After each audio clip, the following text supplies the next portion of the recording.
Ron from RonDJ.com. So here we go for another breaking video sa mundo ng tech. Kasi kung di kayo aware sa website, sa YouTube channel na to, nagko-cover din tayo ng tech. Kasabay ng mga pumutok na news kanina ng sa roster ng RSG Philippines and TNC, at nag-aabang tayo ng content soon for MPL Philippines. This one, tututok muna tayo sa bagong nilabas ng Dito Telecommunity. Finally, may pantapat na sila with the likes of smart home prepaid Wi-Fi, which kilala din dati as PLDT home prepaid Wi-Fi and yung Global home prepaid Wi-Fi.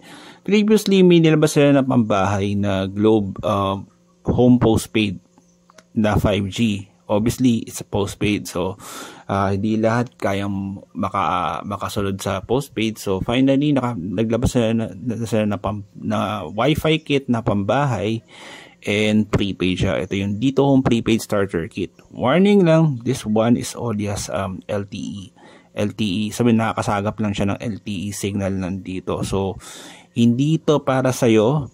No pun intended, hindi to para sa iyo kung yung bahay nyo o yung opisina nyo na paggagamitan itong Dito Home Prepaid Starter Kit or pwede sa school is 5G lang pero walang LTE nandito. Hindi para sa iyo to.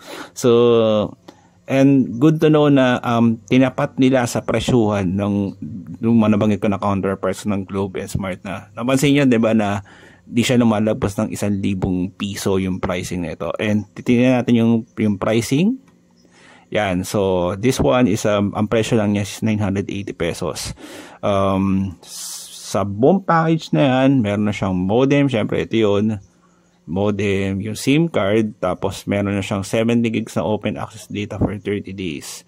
And, siyempre, like yung sa mga, nakikita natin mga disclaimer sa mga internet signal, maximum broadband speed of 50 Mbps and minimum download speed of 256 kbps at 90% reliability. So, kine-claim nila na kung sobrang lakas yung 4G LTE signal nandito sa area na paggagamit nito, ang maximum lang niya makukuha is 50 Mbps. Ang curious ako on this one sa choice ng modem na pinili nandito on this one. I'd love to see this. Ito, natawa din ako dito ng konti. Na available siya sa select cities and municipalities. Kasi ito actually is mabibili mo siya online. Legit sabihin, so kahit tiga Mindanao ka, as long na may LTE, kumpirmado na nag-speed test ka ng dito LTE signal sa area using your smartphone, pwede mong gamitin tong Dito Home Prepaid Starter Kit. Although, ang naano din ako sa main extra notes dito sa baba na baka di nyo na mabasa sa video na until yung promo is until March 1, 2024. Hindi clear kung itong 7 gigs na open access data for 30 days is promo lang yan. And nabanggitin na is January 8. Samantalang pumutok yung balita nito on this one ngayon lang, February 20, 2024 as we recorded on this one. Isa pang curious din ako dito kung yung antenna nito is naka-built-in na siya or pwede siyang tanggalin, kung SMA ba to. Yung SMA yung klase na ng parang connecting port na sa mga third party niya ng mga ganitong klaseng solutions na modem na may SIM card, na lalagyan mo ng SIM card para magkaroon ka ng access sa internet. And another thing, since SIM-based ito, is kung nakalagay na sa loob yung SIM card nandito or ikaw mismo yung magpapasok, at as well din kung yung slot niya is nano SIM, regular SIM, or micro SIM. We would like to check this one. Hope ipadalan tayo nandito ng sample na ito para ma-check natin. And for sure, tataka kayo. May katanungan sa inyo na bakit pipiliin ko ito. Actually, parang less than 20 pesos lang yung difference niya over do sa mga counterparts niya. Pero yung 70 gig, alam ko malaking bagay yun. Siya na yung pinakmataas yung data allowance over sa Smart and Globe. Ito yung mga promos niya. So yan, nabanggitin natin to. Yan. And yung mga promos na available sa Dito Home Prepaid Starter Kit. Ito valid for 7 days, 30 gigs for 180 pesos. So pag divide nyo siya, that is 6 gigs or 76 pesos per gig. Tapos isa naman is 50 gigs for 480 pesos, valid for 30 days. It's up to you kung anong sa dalawang promo na gagamitin nyo. Kung malakas kayo sa data and you're willing to pay up to 720 pesos for 4 weeks, mas sulit yung, mas mura yung per GB na itong 30 GB. Pero kung ang habol nyo naman is yung validity wise, gusto nyo yung pang isang buwan talaga na babudgetin nyo lang itong 50 gigs, valid for 30 days, dito na kayo sa 480 pesos. And magtataka kayo, lalo na sa mga first timers lalo na siguro yung mga first timers sa dito, lalo na yung ginagamit sa smartphone is hindi naman dito SIM card nakapasok sa phone nyo. Yet alam nyo na malakas ang LTE na dito signal sa area na paggagamitan nito, at bibili kayo nito, kailangan nyo mag-download ng Dito app. Yan, ito yung binabanggit ko.